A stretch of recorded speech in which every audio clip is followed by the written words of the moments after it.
Olá, meu nome é Ataíla, sou acadêmica da Universidade Federal do Amapá e vou apresentar hoje mais um trabalho de ecologia e meio ambiente. O tema do meu artigo é Distribuição e riqueza de espécies arbóreas raras em fragmentos de floresta ombrófila mista ao longo de um gradiente altitudinal em Santa Catarina. Então, primeiramente, o que são essas espécies arbóreas? Bom, para quem não sabe, as espécies arbóreas, elas são todas aquelas espécies que são semelhantes ou que são da natureza das árvores, tá? E as florestas ombrófilas são aquelas florestas que são caracterizadas pela vegetação de folhas largas e permanentes. E elas também são caracterizadas por chuvas abundantes e frequentes, né? Então, nessas florestas ombrófilas tem muita chuva aí e bem frequentes. Então, existe três tipos de floresta ombrófila, que é a aberta, a densa e a mista. E hoje eu vou falar da floresta ombrófila mista. A floresta ombrófila mista, ela também é conhecida como mata das araucárias e ela está localizada na Mata Atlântica, tá? E ela abrange principalmente os estados do Paraná, Santa Catarina e Rio Grande do Sul. O clima é quente e úmido e o inverno ele é sempre frio. As espécies arbóreas raras apresentam um valor ecológico elevado. Bom, essas espécies que eu já acabei de explicar, as espécies arbóreas, elas têm um valor muito alto, né? Porque elas apresentam um importante componente da diversidade ou variedade das espécies e elas possuem uma baixa redundância funcional, tá? Então a conservação dela é muito importante, a conservação delas para quê? Para a manutenção e o funcionamento dos ecossistemas florestais diversos. E por elas terem o tamanho populacional reduzido ou a área geográfica ali ser restrita, elas acabam ficando mais propensas a extinções locais, elas acabam sendo mais sensíveis à extinção local. E isso faz com que seja necessário ter o entendimento da ecologia desse grupo com o propósito de quê? De subsidiar estratégias de conservação, né? Das espécies, principalmente nessas áreas fragmentadas como a floresta atlântica. Então, para a gente compreender a organização dessas espécies raras, é fundamental que a gente saiba, que a gente tenha um entendimento de que os fatores ambientais que determinam a distribuição de espécies arbóreas, né? Então, para a gente entender como acontece essa organização dessas espécies, a conservação delas, a gente tem que saber que o que determina a distribuição das espécies ali são fatores ambientais, tá? No domínio atlântico, vários estudos têm destacado que a elevada substituição de espécies ocorre em função de gradientes altitudinais. Então, isso ocorre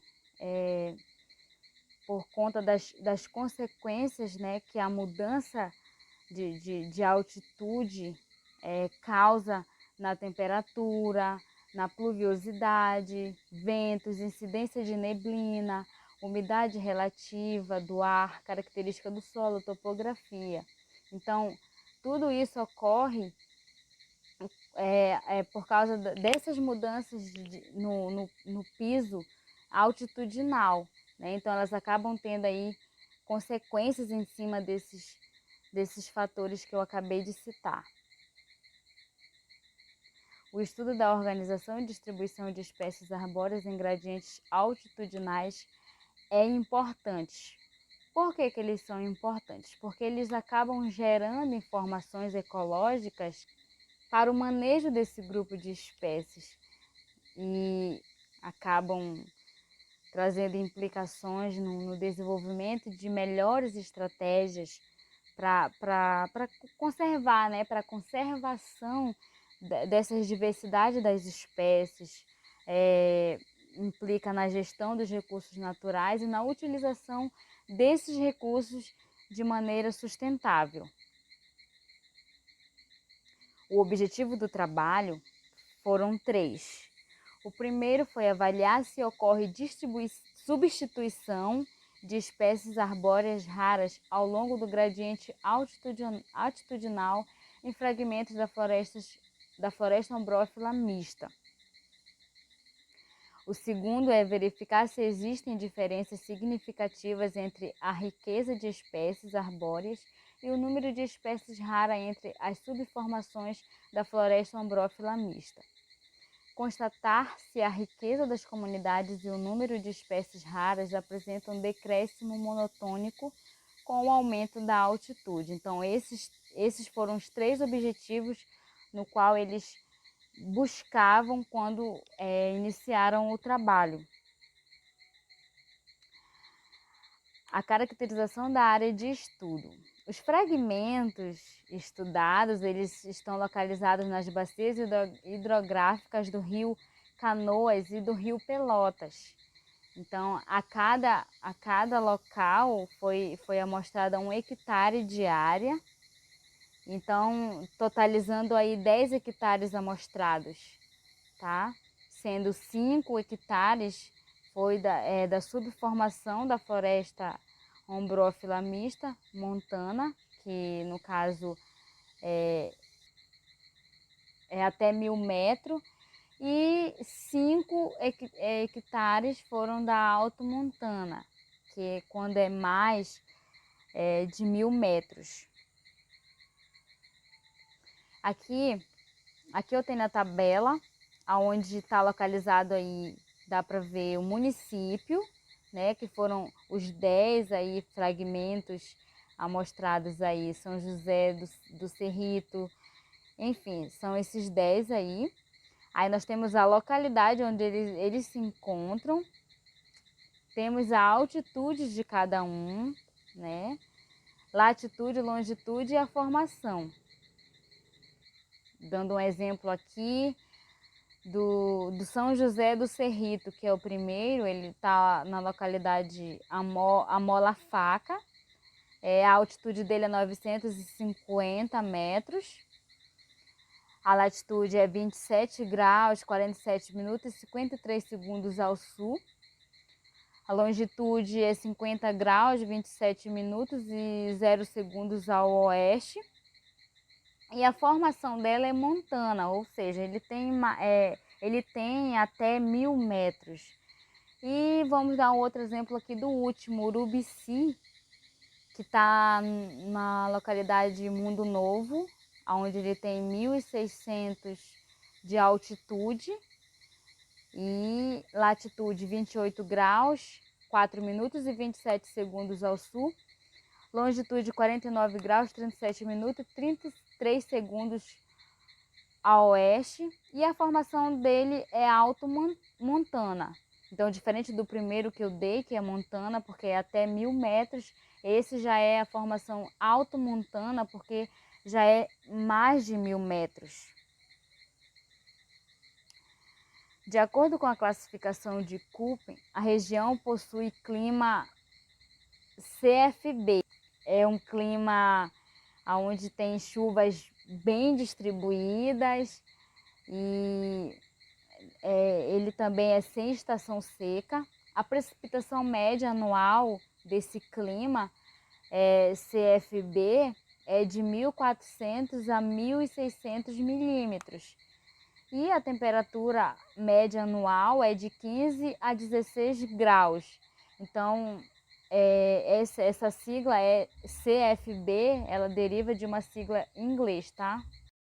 Os dados eles foram obtidos a partir do banco de dados do Laboratório de Dendrologia da Universidade Federal do Estado de Santa Catarina.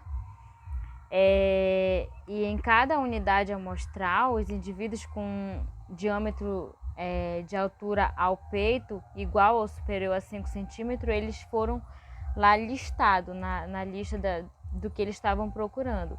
E as espécies elas foram classificadas nas famílias de acordo com o sistema APG-terceiro. Esse sistema é um sistema moderno de taxonomia vegetal.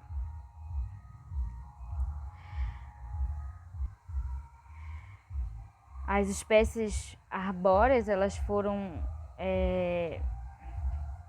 classificadas com base no seu tamanho populacional, né, baseado em dois conceitos. O primeiro é o conceito de singletons,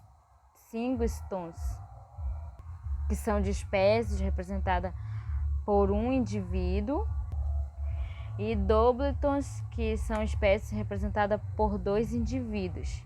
Então, as espécies, o número de indivíduos que eram igual ou inferior a 2, eles foram considerados raras, são espécies raras, e o número de indivíduos que foi superior a 2 foram classificadas não raras. Para mostrar a eficácia da amostragem, foi gerada uma curva de acumulações das espécies por meio do método de rarefação. Então, para eles provarem que essa amostragem ela era eficaz mesmo, eles usaram o método de rarefação. Para avaliar a relação florística das espécies arbóreas raras, foi construído um dendrograma por meio do agrupamento hierárquico das áreas. A gente vai ver mais à frente as duas tabelas relacionadas ao dendrograma e ao método de rarefação.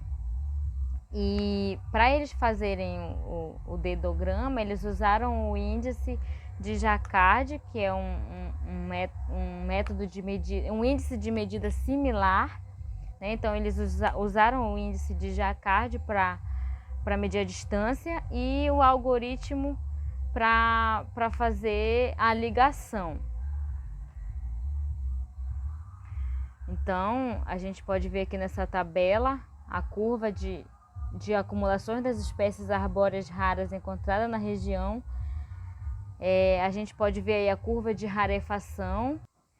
Essa curva aí de acumulação das espécies, ela demonstra que a amostragem ela foi adequada para a caracterização florística das espécies. E a última unidade amostral, ela acaba aí representando apenas 10% da área amostral e totalizando aí um acréscimo de 1,45% na riqueza observada das espécies.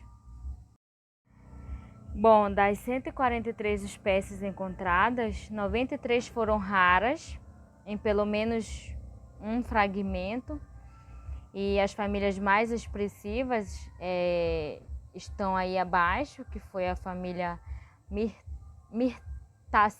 Myrtácea, 21 espécies, Asterácea, 8 espécies, Laurácea, 7 espécies e Solonácea, 6 espécies. E os gêneros que se destacaram foram a Eugênia, 5, e os demais aí embaixo, Ilex, que foi 5 espécies também, Mircea Eugênia, 5 espécies, Solanum, 5 espécies e Mircea, 4 espécies, perdão.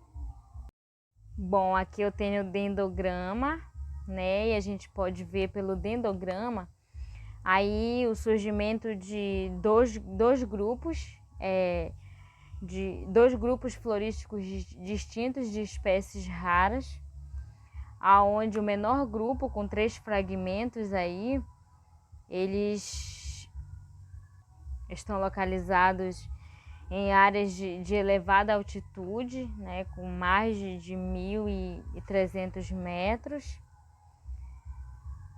e apresenta aí uma elevada substituição de espécies. Aqui eu tenho os valores médios da riqueza total das comunidades e do número de espécies raras que foram encontradas. E nessa tabela nós podemos ver que a riqueza que foi encontrada nos locais inseridos nas subformações de Montana, que é até 1.300 metros, eles foram superiores aos que foram encontrados na subformação Alto Montana, que é acima dos limites de altitude das formações florestais. E o número de espécies raras ele se manteve aí equivalente às subformações florestais.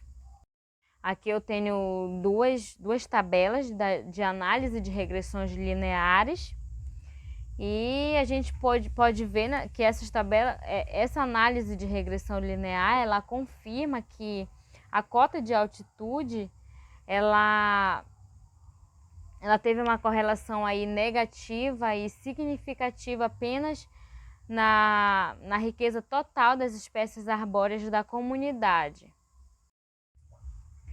Bom, os resultados eles indicaram uma elevada substituição de espécies raras ao longo do gradiente altitudinal em formação ombrófila mista, né? Eles tiveram aí uma substituição alta de espécies ao longo dessas variações de altitude da floresta ombrófila mista. Observou-se também a formação de dois grupos floristicamente distintos em razão da altitude. As áreas acima de 1.300 metros apresentam maior heterogeneidade florística do que o grupo formado por áreas de menor altitude. E também observou-se que menor quantidade de espécies consegue se estabelecer como abundantes em áreas de maior altitude, indicando aí maior seletividade ambiental e maior dominância ecológica. Bom, essa foi a minha apresentação. Eu espero que tenha ficado claro e é isso.